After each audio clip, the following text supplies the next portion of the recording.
বন্ধুরা, আপনারা অনেকে হয়তোবা চিনেন না টগর ফুল, আবার অনেকে চিনে থাকেন যে টগর ফুল। এই যে টগর ফুল দেখতে সুন্দর, খুবই সুন্দর এবং সাদা ছোট ফুলগুলো।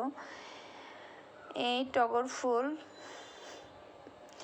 খাওয়া যায়। অনেকে হয়তোবা বলবেন যে টগর ফুল কি খাওয়া যায়? আসলেই খাওয়া যায়। টগর ফুলের বড়া, আজকে আমি টগর ফুলের বড়া বানাবো। টগর ফুলের বড়া খেতে কিন্তু খুবই মজা লাগে, একদম ক্রিস্পি।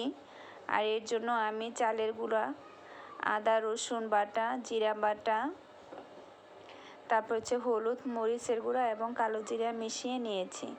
এখন এটাকে পানি দিয়ে মিশিয়ে একটু মিশ্রণ তৈরি করে নেব। মিশ্রণ তৈরি করা হয়ে গেছে। এখন টগর ফুলগুলো এই মিশ্রণের মধ্যে দিয়ে মাখিয়ে কড়াইয়ের মধ্যে দিয়ে দিচ্ছি।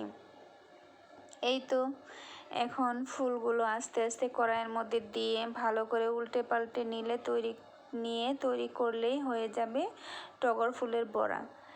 এই টগর ফুলের বড়াটা খেতে সত্যিই অসাধারণ।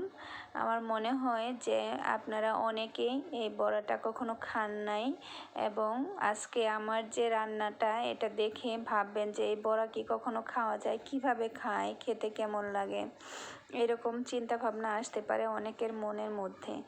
তো এসব চিন্তা ভাবনা একদম না করে এখন টগর ফুলের সিজন প্রায় শেষের দিকে, গাছে তাও দেখবেন যে ফুটে আছে টগর ফুল। আপনারা গাছ থেকে উঠিয়ে এরকম করে সুন্দর করে আমার মতো বড়া বানিয়ে খেয়ে নেবেন। দেখবেন যে টগর ফুলের বড়াটা খেতে কত মজা।